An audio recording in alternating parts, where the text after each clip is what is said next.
73%! That's how many young adults between 25 and 35 years old overthink on a regular basis. Let that number sink in. Nearly 3 out of every 4 young people you know are trapped in endless thought loops right now. And if you're watching this video, chances are you're one of them. Here's what's terrifying.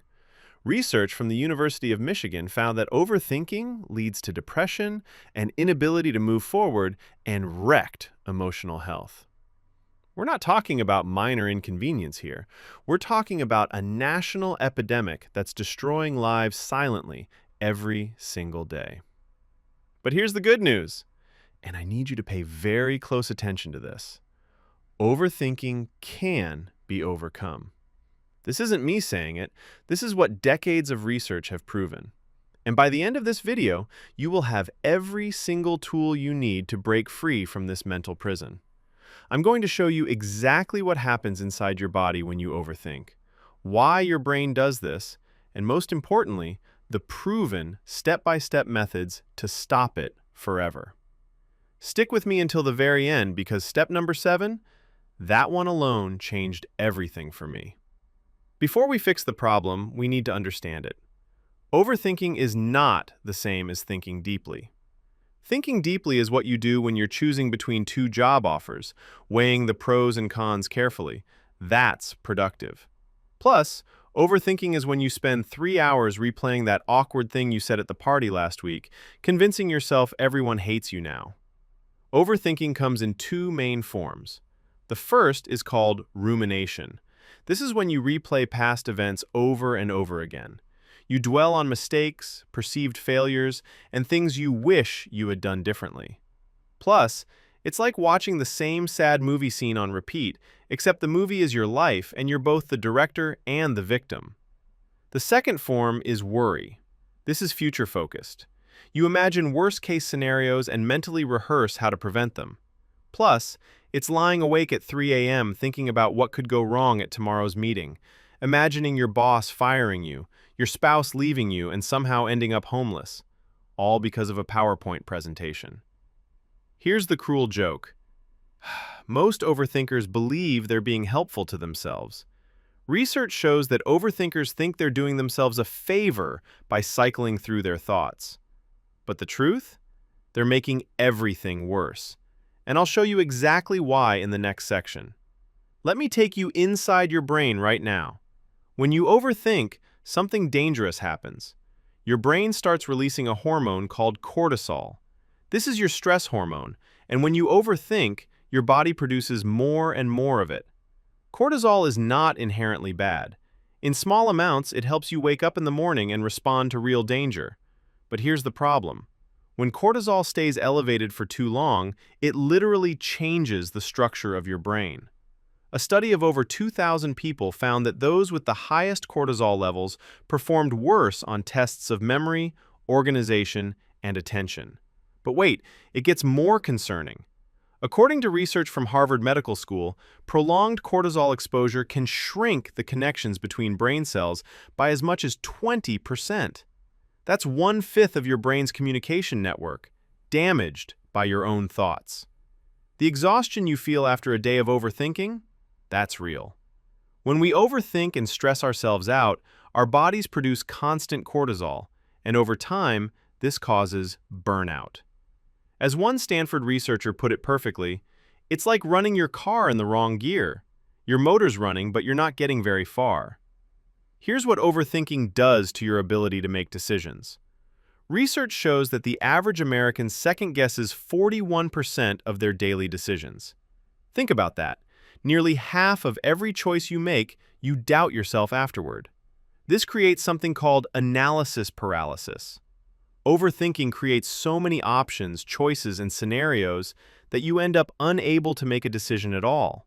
Plus, it's standing in the cereal aisle for 20 minutes, reading every nutritional label, comparing prices, checking reviews on your phone, and then leaving without buying anything because you couldn't decide. And when you do finally decide, you often make the wrong choice. Why? Because your gut feeling gets overridden by all the competing thoughts, and you end up making choices that aren't right for you. Your intuition, the thing that usually guides you correctly, gets buried under mountains of mental noise. But don't lose hope yet, because later in this video, I'm going to teach you a simple technique that helps you make decisions confidently and quickly. It involves something called the 2-minute rule, and it's going to change how you approach every choice you make. Stay tuned. Here's something most people don't know about overthinking. It kills your creativity. A study from the UK discovered that when certain parts of your brain are quiet, you're actually more creative. Overthinking does the opposite. It puts you in a mental rut. Stanford researchers proved this in a fascinating experiment. They hooked participants up to brain scanners and asked them to draw a series of images, some easy, some difficult. The harder the images were to draw, the more the participants had to think, and the less creative their drawings became. The less thought involved, the more creative they were. Think about that. The world's greatest artists, musicians, and inventors often describe their best work as flowing through them. They weren't overthinking it. They were in a state of calm, focused awareness where ideas came naturally. So when you're stuck on a problem and you think harder and harder and harder, you're actually making it worse. Your brain needs space to be creative, and I'll show you exactly how to create that space in step 4 of this course. Trust me, this technique alone has helped me solve problems I'd been stuck on for months. Let's talk about what overthinking does to your sleep. And this is critical because, lots of overthinkers struggle with falling asleep, shuffling through thoughts rather than shutting down. Sound familiar? Your body needs calm to sleep. Your heart rate needs to go down, your blood pressure needs to drop, and your breathing needs to slow. But when you're lying in bed thinking about everything that went wrong today and everything that could go wrong tomorrow, your body stays in a state of alert. It can't relax. Here's the vicious cycle. People with insomnia are 10 times more likely to have depression and 17 times more likely to have anxiety. So you overthink, which ruins your sleep, which makes your anxiety worse, which makes you overthink more. It's a spiral that keeps pulling you down. Research from the American Psychological Association found that even short periods of sleep loss, like staying up an hour or two later than usual, adversely affects emotional functioning. Later in this video, I'll teach you a powerful bedtime routine that stops overthinking right when you hit the pillow. This is step 8, and it's a game changer. Why am I so tired all the time? If you've ever asked yourself this question, overthinking might be the answer. It takes a lot of mental energy to overthink. Your brain is generating thought after thought, scenario after scenario, and none of it is going toward anything productive. Think about it like this. You've got a phone battery, and overthinking is like having 50 apps running in the background all day. None of them are doing anything useful, but they're draining your battery constantly. By 3 p.m., you're at 5%, and you haven't accomplished anything meaningful. One expert described it perfectly. Mental energy without any physical outlet absolutely can be fatiguing and make it feel like you're exhausted because you spent so much time inside your own head. That mental exhaustion is real. It's not laziness. It's not weakness. Your brain is genuinely depleted. And this is why so many overthinkers feel like they can't get anything done. The irony is, they're working incredibly hard. They're just working on the wrong things. Imaginary problems, hypothetical scenarios, and endless what-ifs. But there's a better way, and I'm about to show you step by step how to redirect all that mental energy into something useful. Here's something that might surprise you. Overthinking can have a profound impact on your appetite. For some people, it suppresses hunger. You're so caught up in your thoughts that you forget to eat. For others, it does the opposite. It makes you eat more. This is called worry eating. People do it because eating can be distracting or even soothing when they're stressed. And what do most people reach for? Not salads, not protein shakes. They grab the cookies, the chips, the ice cream. The comfort foods that make you feel good for 5 minutes and terrible for hours afterward. Remember that cortisol we talked about? According to Harvard University, cortisol increases your appetite along with your motivation to eat. So your overthinking brain is literally programming you to crave unhealthy food. It's not a lack of willpower, it's biology working against you. But here's the good news. When you reduce overthinking, your cortisol levels drop, and these cravings naturally decrease. Many people who implement the techniques I'm about to teach you report that their eating habits improved without them even trying. Your body knows what to do. You just have to get out of its way. Okay, now that you understand the problem, let's talk about solutions. Step 1 is perhaps the most important: awareness. The first step is to notice that you're overthinking and become aware of what's going on. Here's a simple rule to follow. If you have more than 3 potential what-if scenarios for any situation, you're thinking about it too much. So if you're wondering, what if my date goes badly? That's 1. What if they don't like me? That's 2. What if I say something embarrassing? That's 3. After that, you've crossed into overthinking territory. The goal here is not to judge yourself. When you catch yourself overthinking, simply label it. Say to yourself, I'm overthinking right now. That's it. No criticism, no frustration, just acknowledgement. This simple act begins to break the pattern. Why does this work? Because overthinking happens automatically. Your brain does it without asking permission. By bringing it into your conscious awareness, you interrupt the automatic process. You take back control. And that is where real change begins. Here's a powerful trick that goes along with awareness: the 3-second rule. The moment you notice you're overthinking, you have exactly 3 seconds to interrupt the pattern. After that, your brain digs in deeper. Imagine your thoughts are like a car rolling down a hill. At the very top, when it's just starting to move, you can stop it with one hand. But if you wait, if you let it gain momentum, soon you'll need a whole team of people to stop it. Overthinking works the same way. So what do you do in those 3 seconds? One technique is to silently say, "Stop," when you start overthinking. Some people visualize a big red stop sign. Others snap a rubber band on their wrist. The physical sensation creates a pattern interruption that brings you back to the present moment. At first, you'll catch yourself after you've been overthinking for 20 minutes. That's okay. That's progress. Over time, you'll catch it after 10 minutes, then 5, then 2. Eventually, you'll spot it within seconds and stop it before it even begins.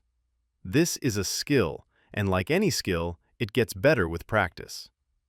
This next technique sounds crazy, but research shows it actually works. Schedule your worry time.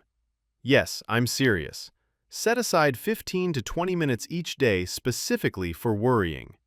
Here's how it works. Pick a time, maybe 6 p.m. every day. During that window, you're allowed to worry about anything and everything. Go all in. Worry about your job, your relationships, that weird noise your car is making, everything. But outside that window, no worrying allowed. When a worry pops up at 2 p.m., you simply say, "I'll worry about that at 6. Write it down if you need to. Your brain knows the worry won't be ignored, it will get its time. So it's more willing to let go now. It's like telling a child, "You can have ice cream after dinner." They stop asking because they know it's coming.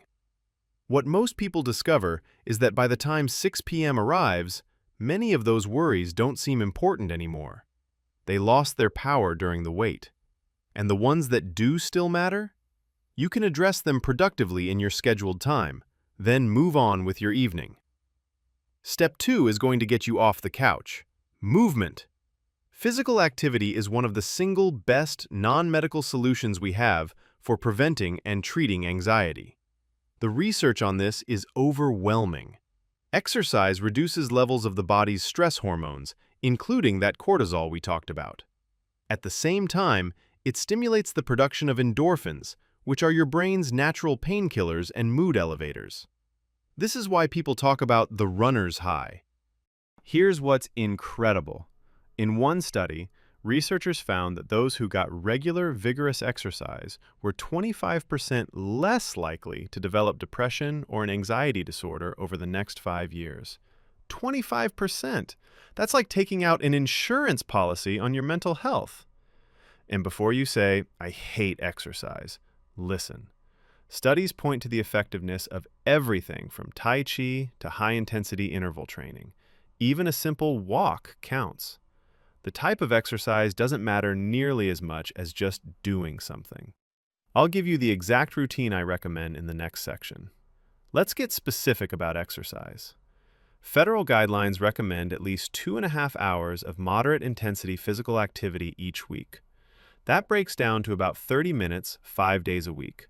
This is your target. Here's my recommendation for beginners. Start with just 10 minutes a day of brisk walking. That's it. After 1 week, bump it to 15 minutes.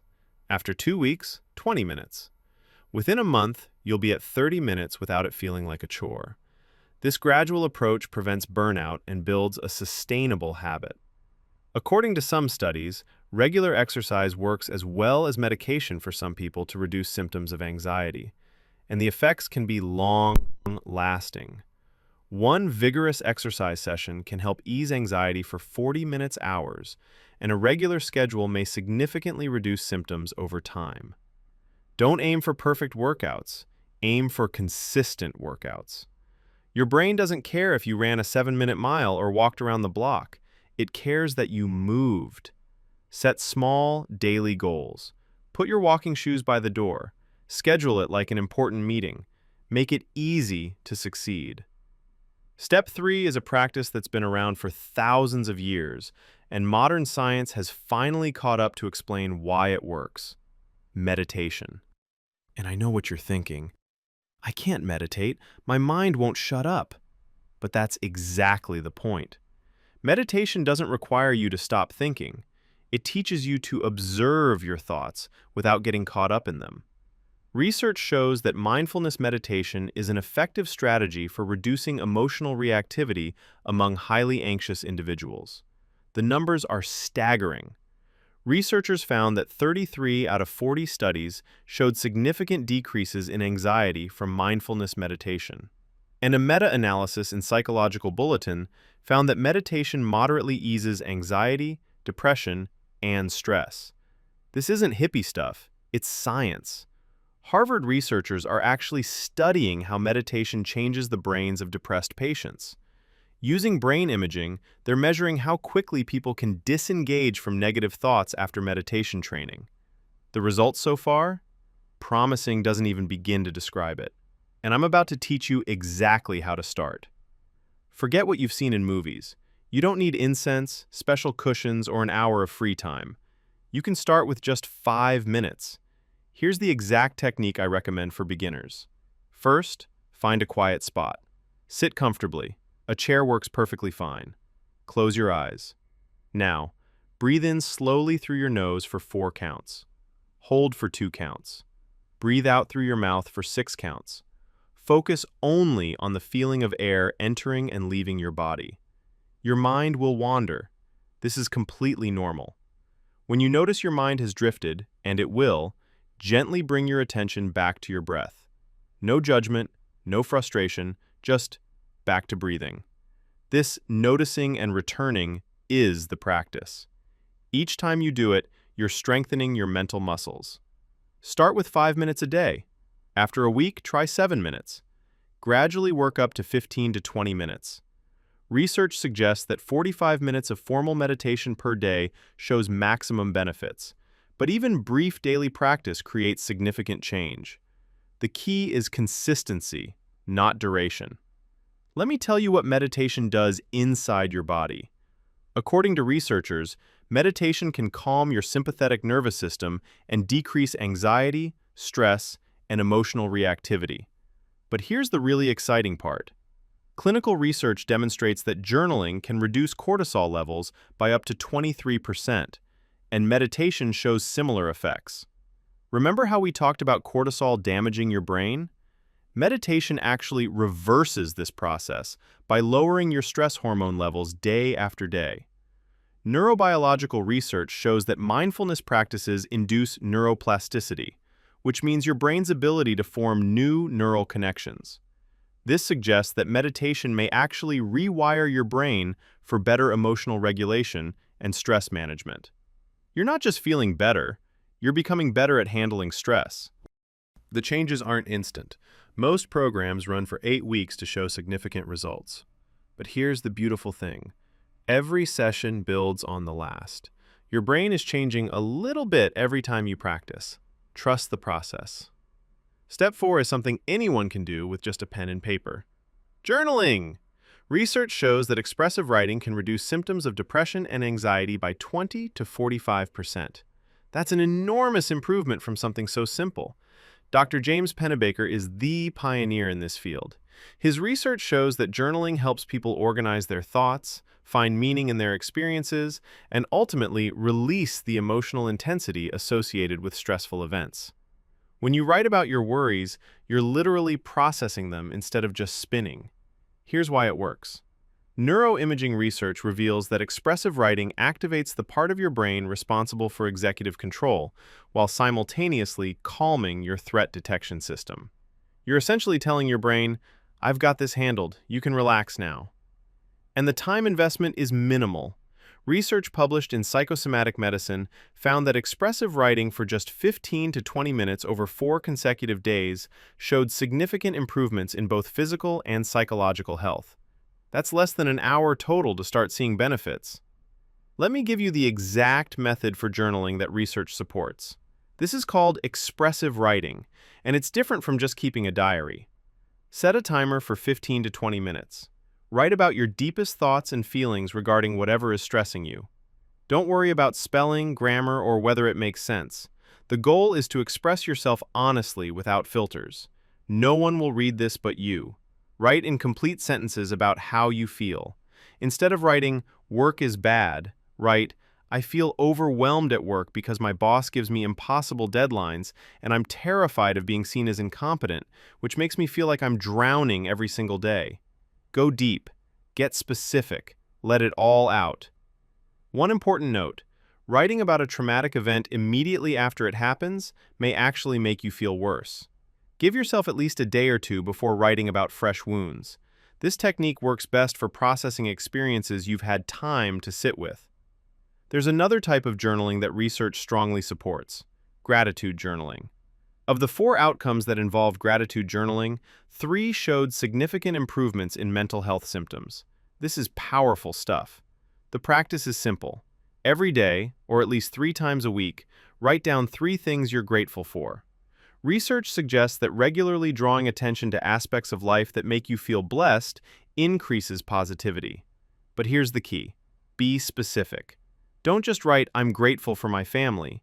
Instead, write, "I'm grateful that my daughter laughed at my terrible joke this morning. The sound of her giggle made me feel like the funniest person alive for 5 seconds, and I'm going to carry that feeling all day." One caveat. Recording what makes you feel grateful every single day can become monotonous and actually zap positivity. A few days a week may be sufficient. Mix it up. Keep it fresh. The goal is genuine appreciation, not checking a box. Step 5 is something most people never consider: limiting your information intake. In today's world, we're drowning in information, and most of it is designed to make you anxious. Think about it. Every news alert, every social media notification, every email is competing for your attention. And what kind of content gets the most engagement? Fear, outrage, worry.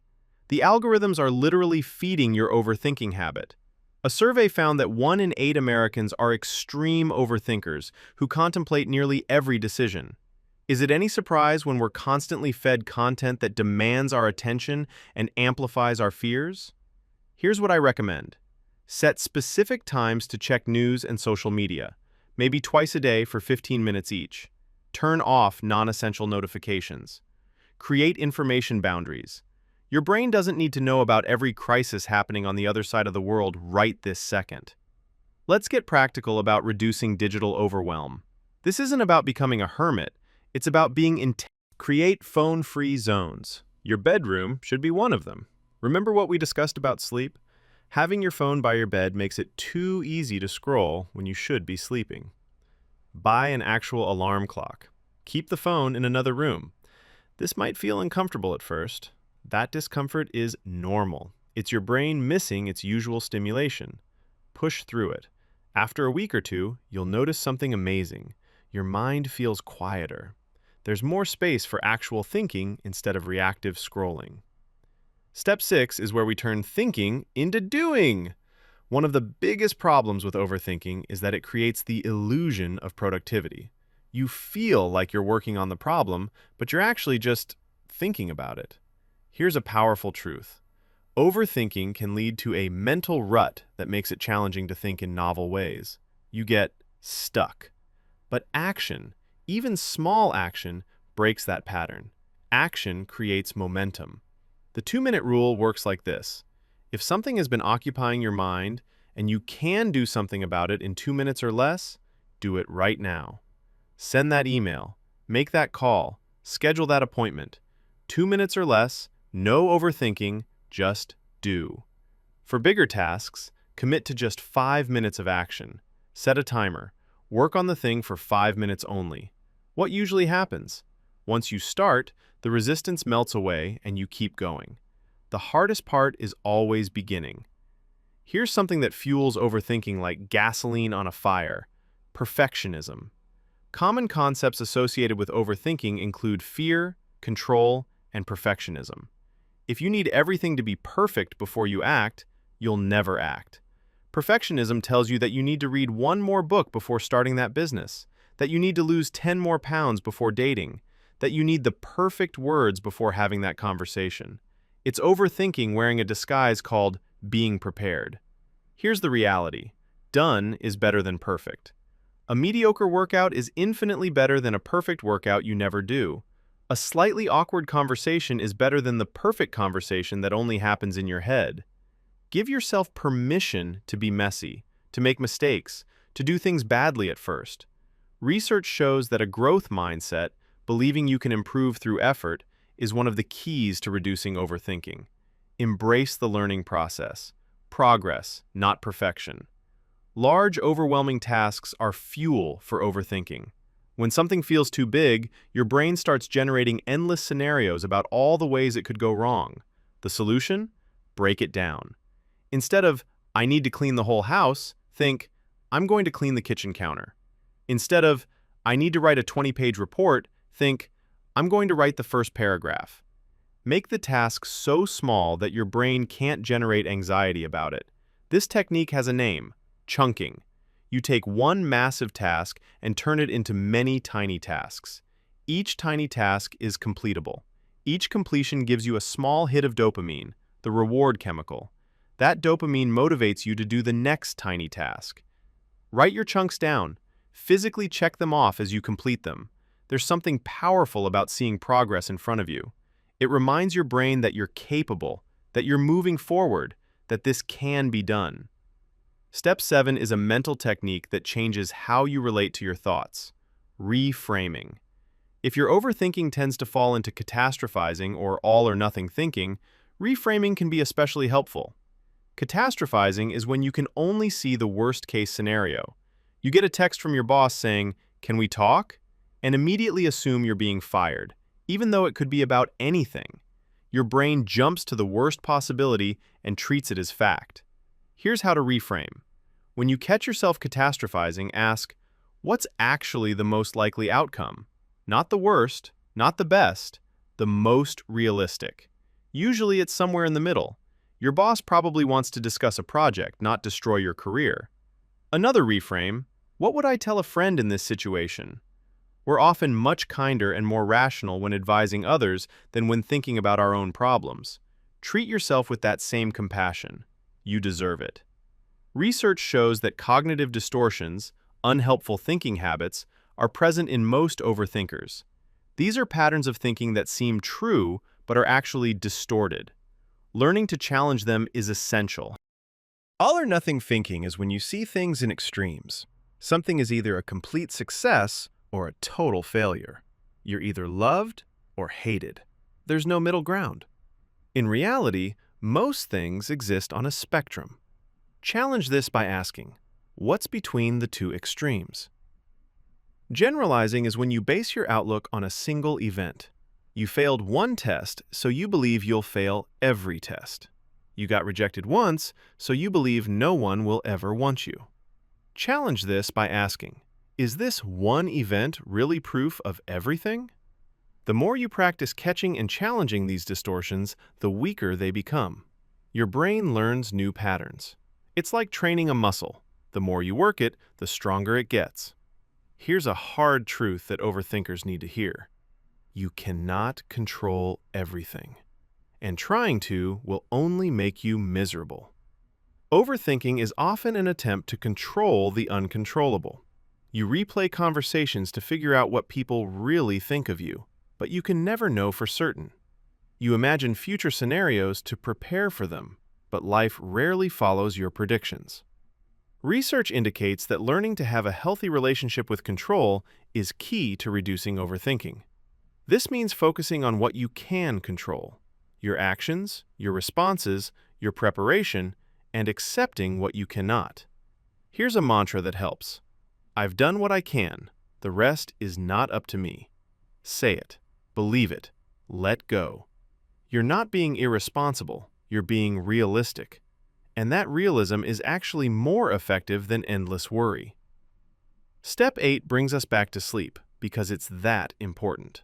Studies have shown that even partial sleep deprivation has a significant effect on mood. We need to protect your sleep like it's the most valuable thing you own, because it is. University of Pennsylvania researchers found that subjects limited to only 4.5 hours of sleep a night for 1 week reported feeling more stressed, angry, sad, and mentally exhausted. When they resumed normal sleep, they reported dramatic improvement in mood. The recommended amount of sleep for adults is 7 to 9 hours per night. If you're getting less than this consistently, you're operating at a deficit. Your brain cannot function optimally, which means more overthinking, more anxiety, more difficulty coping. In the next few sections, I'm going to give you specific techniques to improve your sleep quality. These are non-negotiable if you want to reduce overthinking. Treat sleep as a priority, not a luxury. A consistent bedtime routine tells your brain it's time to wind down. Your body needs to get into a state of calm to sleep. Heart rate down, blood pressure down, breathing slower. A routine creates this transition. Start 60 minutes before your target bedtime. Dim the lights in your home. Research shows that going to bed early and waking early is better for mental health, even for natural night owls. Pick a consistent bedtime and stick to it. Avoid screens during this hour if possible. The blue light from phones and computers signals to your brain that it's still daytime. If you must use devices, enable night mode to reduce blue light exposure. Create a sequence of calming activities. Take a warm shower. Do some gentle stretching. Read a physical book, not a thriller, something calming. Drink caffeine-free tea. Do your gratitude journaling. Same activities, same order, every night. Your brain will learn to associate this sequence with sleep. Here's a technique that changed how I fall asleep: the brain dump. If your mind races the moment your head hits the pillow, this is for you. Keep a notebook beside your bed. Before you try to sleep, write down everything that's on your mind. Every worry, every to-do item, every random thought. Get it out of your head and onto paper. The goal is to empty your mental inbox. Your brain keeps things in your conscious awareness because it's afraid you'll forget them. When you write them down, you're telling your brain, relax, this is saved. You can think about it tomorrow. This doesn't mean you need to solve everything you write down. You're not problem solving, you're just offloading.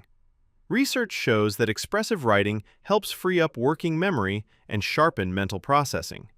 Let the paper hold your thoughts so your brain can rest. Here's how it works. Breathe in quietly through your nose for 4 seconds. Hold your breath for 7 seconds. Exhale completely through your mouth for 8 seconds. That's 1 cycle. Do this for 4 cycles total. Why does this work? The extended exhale activates your parasympathetic nervous system, the rest and digest system. It physically tells your body, danger has passed, we can relax now. This is similar to how meditation calms the sympathetic nervous system. The first few times it might feel awkward. You might not get the timing right. That's okay. The exact counts matter less than the pattern of slow inhale, hold, and extended exhale. Practice during the day first so it becomes natural at night. Step 9 is about getting out of your own head by involving others. Talk about it. Research shows that talking to a friend or a professional therapist can reduce your propensity to keep thinking about problems. There's something powerful about verbalizing your thoughts. When worries stay inside your head, they can grow and distort. When you say them out loud to another person, they often seem smaller, more manageable, sometimes even silly. 99.5% of people surveyed said they struggle with overthinking. That means almost everyone you know is dealing with the same thing. You're not alone. Sharing your struggles doesn't make you weak, it makes you human. If you don't have someone you feel comfortable talking to, consider professional help. Therapy approaches such as cognitive behavioral therapy have strong evidence bases for addressing rumination and worry. There's no shame in getting expert support. Let's talk about when to seek professional help. Professional help may be beneficial when overthinking is persistent, distressing, or interfering with daily life. This isn't weakness, it's wisdom. Think of it like this. If you broke your leg, you wouldn't just try to walk it off. You'd go to a doctor. Your mental health deserves the same care. Sometimes we need expert guidance to break patterns that have become deeply ingrained. Mindfulness-based cognitive therapy, cognitive behavioral therapy, and acceptance and commitment therapy all have strong evidence for reducing overthinking. These aren't just talking about your feelings. They're structured, science-based approaches that teach specific skills. Many therapists now offer online sessions, making it more accessible than ever. If cost is a concern, look into sliding scale options or community mental health centers. Your well-being is worth the investment.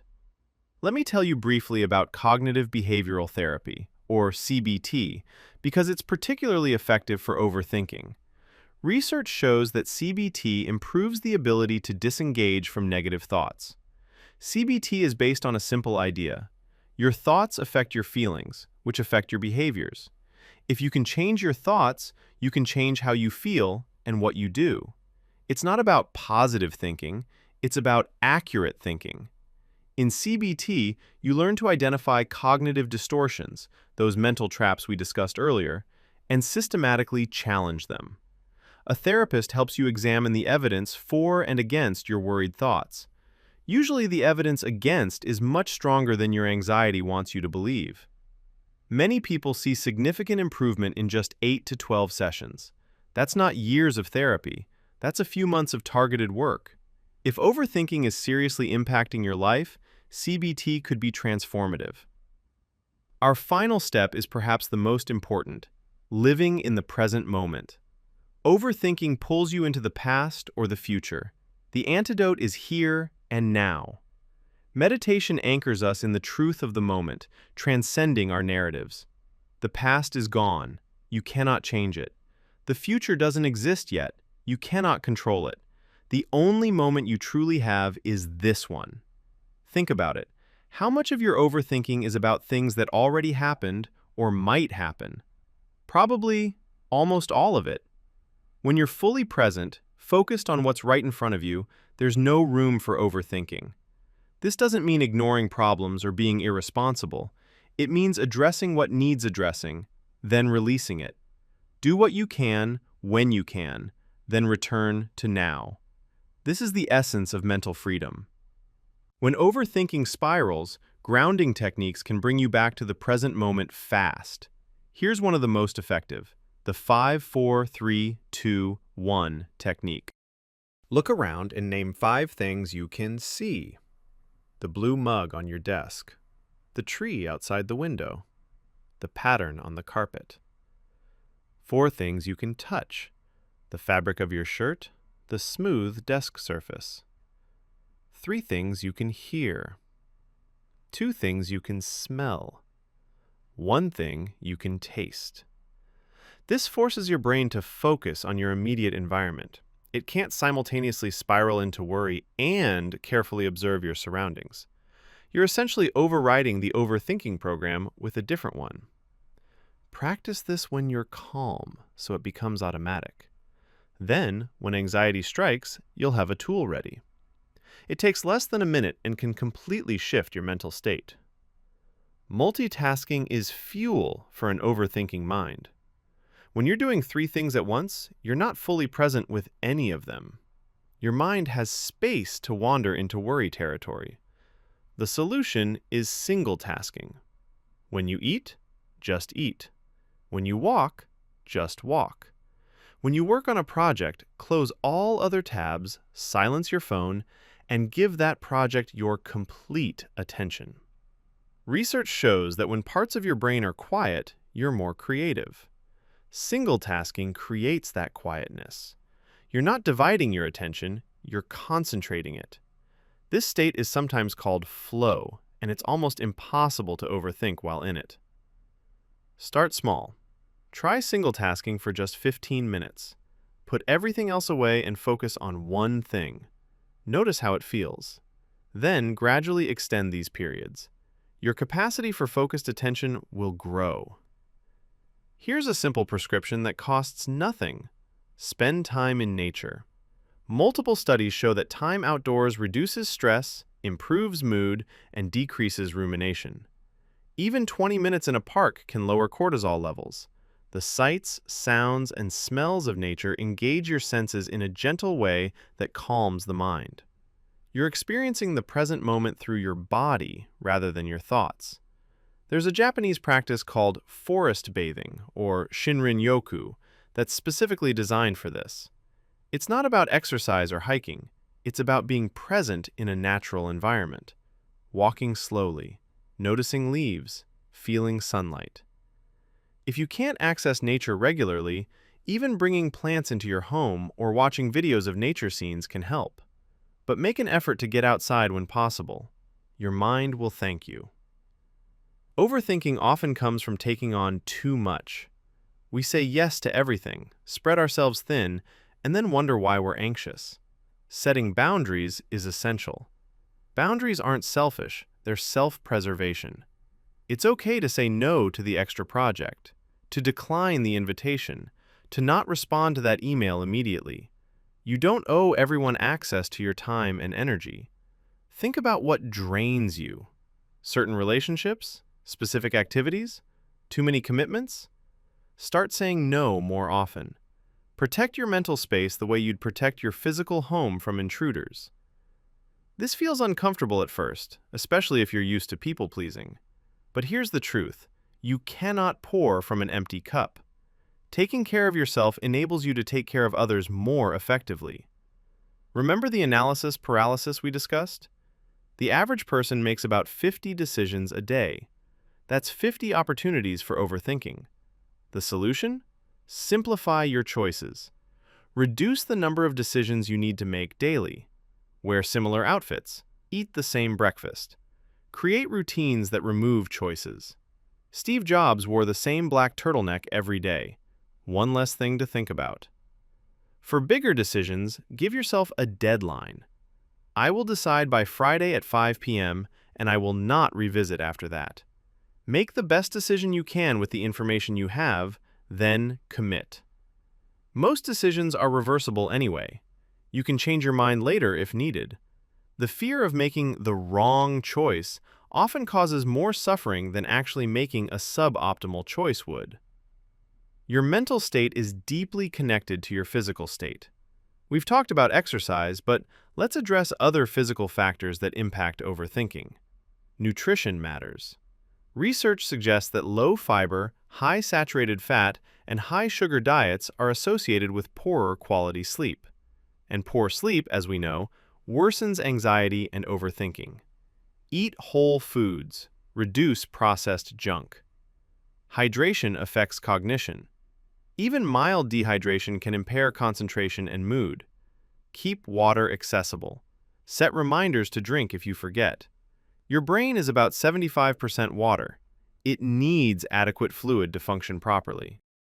Caffeine and alcohol both interfere with sleep and can increase anxiety. Limit caffeine after early afternoon. Be mindful of alcohol consumption, especially close to bedtime. These substances might feel helpful in the moment, but often worsen overthinking in the long run. Let's talk specifically about caffeine, because it's everywhere, and it has a bigger impact than most people realize. Caffeine is a stimulant. It increases alertness by blocking the chemicals in your brain that make you feel tired. But it also increases anxiety, raises heart rate, and can fuel racing thoughts. Sound familiar? Research recommends avoiding caffeine and other stimulants after early afternoon.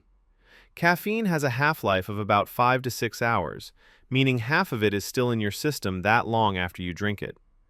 A 3 p.m. coffee can affect your 11 p.m. bedtime. I'm not saying quit caffeine entirely, unless you want to, but consider reducing, especially if you're prone to anxiety. Switch that second or third coffee to decaf. Notice how your body responds. You might be surprised how much calmer you feel. Humans are social creatures. We're not designed to handle everything alone. Building a strong support system is crucial for managing overthinking. Identify the people in your life who lift you up, the ones who listen without judgment, who offer perspective without lecturing, who make you feel safe enough to be vulnerable. These people are gold. Invest in those relationships.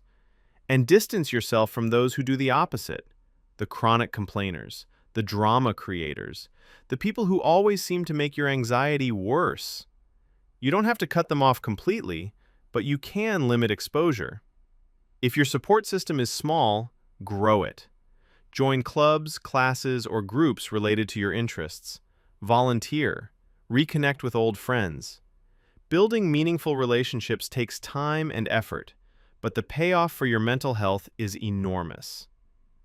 Here's something overthinking often destroys: self-compassion. Research has consistently linked accepting one's mental experiences with greater psychological health. You need to learn to be kind to yourself. Notice the voice in your head when you make a mistake. Is it harsh? Critical? Would you ever talk to a friend that way? Probably not. Yet we subject ourselves to this verbal abuse constantly. Self-compassion isn't self-pity or making excuses. It's acknowledging that you're human, that humans make mistakes, and that struggling is a universal experience. It's treating yourself with the same kindness you'd offer someone you love. Try this. Next time you catch yourself in negative self-talk, put a hand on your heart and say, "This is hard. Everyone struggles sometimes. I'm doing my best." It might feel silly at first, but it works. Overthinkers tend to minimize their accomplishments and maximize their failures. We need to flip that script. Start celebrating small wins. Did you catch yourself overthinking and use one of these techniques? Celebrate. Did you exercise today? Celebrate. Did you journal, meditate, get enough sleep?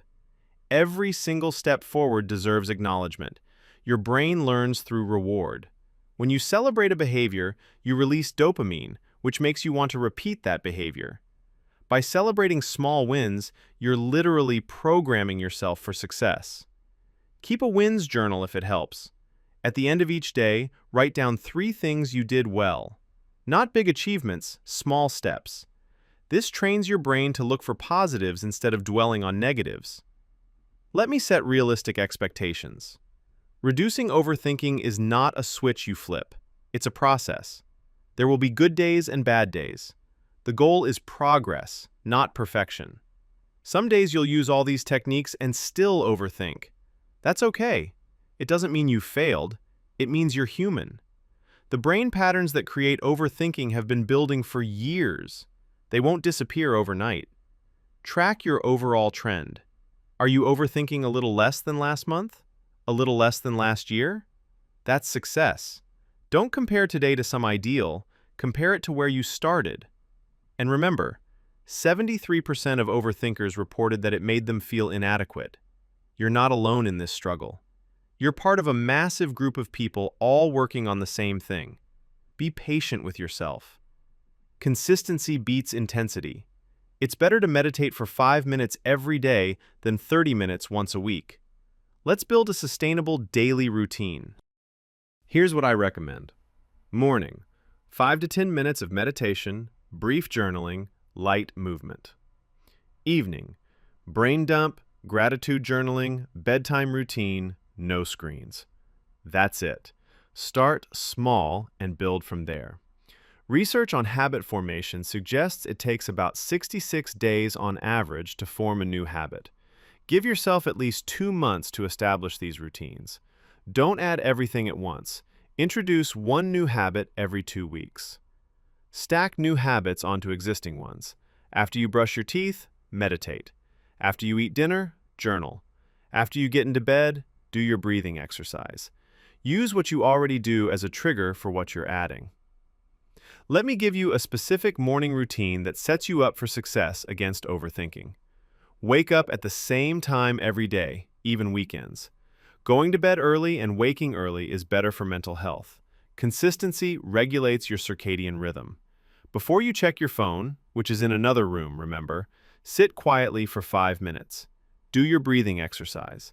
Set an intention for the day. Something simple like, today I will notice when I overthink and choose to redirect my attention. Then move your body. Even just 10 minutes of stretching or walking. Exercise reduces cortisol and produces endorphins. Starting your day this way creates a foundation of calm that lasts for hours.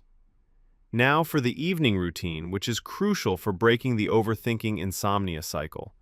60 minutes before bed, dim the lights and put away screens. Do something calming. Read a physical book, take a warm bath, do gentle yoga. Signal to your brain that the day is ending. 30 minutes before bed, do your brain dump. Write everything on your mind onto paper. Then write 3 things you're grateful for from today. Close the notebook. You're not reopening it until tomorrow. 15 minutes before bed, do your 4-7-8 breathing exercise. Get into bed at the same time every night. Your body will learn when sleep is coming and start preparing automatically. The goal is to create a state of calm. Heart rate down, blood pressure down, breathing slower. Sometimes you need fast relief. You're spiraling and need to stop it now. Here are 3 quick techniques that work in under a minute. First, cold water. Splash cold water on your face or hold ice cubes in your hands.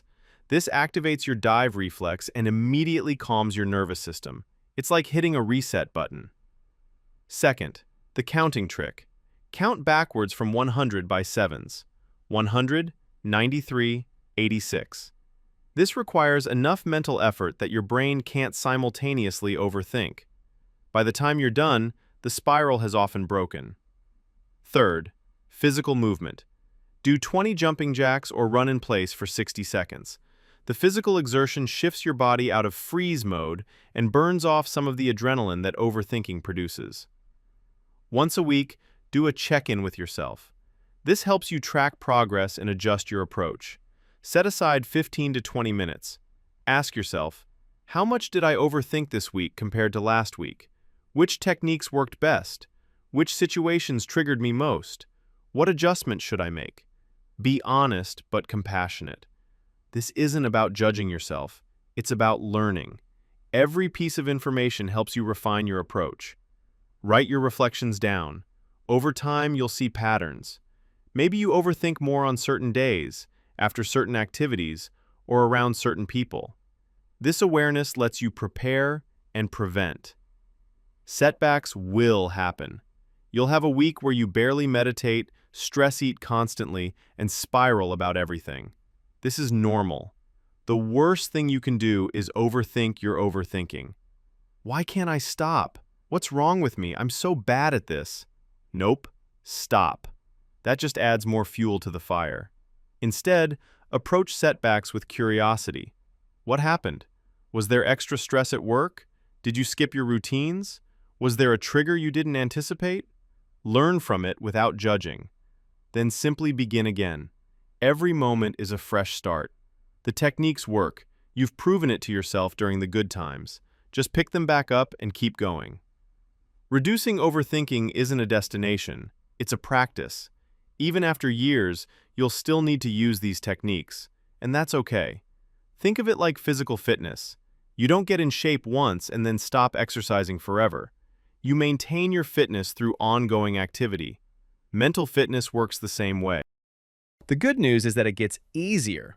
What feels difficult now will become automatic with practice. The techniques that take effort today will become second nature tomorrow. Your brain changes through repetition, and over time, your baseline shifts. You'll notice that bad days now feel like good days used to feel. Your new normal is calmer, clearer, more present. That's the reward for consistent practice.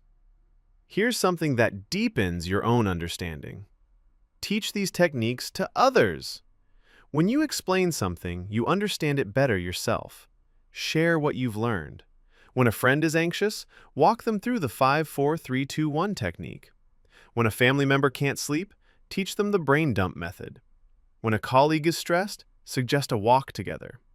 You become accountable when you teach. If you're telling others to meditate, you'll want to practice what you preach. Teaching creates a positive pressure to maintain your own habits. Plus, you're helping people you care about. Research shows that 73% of young adults overthink. Almost everyone could benefit from these tools. Be generous with what you've learned. Your physical environment affects your mental state more than you might realize. Let's optimize your surroundings for less overthinking. Declutter your space. Physical clutter creates mental clutter. When your desk is buried in papers and your room is full of stuff, your brain has more stimuli to process. Simplify your environment and your mind calms down. Create a calm zone. Designate one area of your home as a low-stimulation space. Comfortable seating, soft lighting, maybe a plant or two. No screens, no work materials. This is where you meditate, journal, and decompress. Pay attention to noise and light as well. Harsh lighting and constant background noise keep your nervous system activated. Soft lighting, especially in the evening, and quiet spaces help your brain relax. Life doesn't always cooperate with routines. Travel, illness, busy seasons at work, your carefully built habits will get disrupted. Here's how to handle it. Have a minimum viable routine. When everything falls apart, what's the one thing you'll do no matter what? Maybe it's 2 minutes of breathing. Maybe it's a quick gratitude list. Identify your non-negotiable. Accept that some disruption is inevitable. Don't aim for perfection, aim for resilience. The goal isn't to never miss a day, it's to always come back. After a disruption, restart small. Don't try to immediately resume your full routine. Start with your minimum viable option, rebuild from there, and within a week, you'll be back on track. Take a moment to imagine your future self, a version of you who has mastered these techniques. What does life look like? You wake up rested because you sleep well. Your mind is clear because you don't carry yesterday's worries into today. You make decisions confidently because you trust yourself. You're present in conversations because you're not lost in your head. Research shows that overthinking decreases significantly with age. Only 20% of people over 65 are overthinkers. But you don't have to wait decades. You can access that calm, that clarity, that freedom now by practicing what you've learned. This future version of you isn't a fantasy. It's possible. It's achievable. Every technique in this video is a step toward that person. You're already on your way. Okay, you've watched this entire video. You have the knowledge. You have the tools. Now comes the crucial question. Will you actually use them? Knowledge without action is worthless. Remember, 99.5% of people struggle with overthinking. Most of them know they should meditate, exercise, journal. Most of them don't do it. Don't be most people. Right now, choose one technique to implement this week. Not 5, not 10, 1. Master that one before adding another. Build your toolkit gradually. Write it down. Put it in your calendar. Tell someone about your commitment.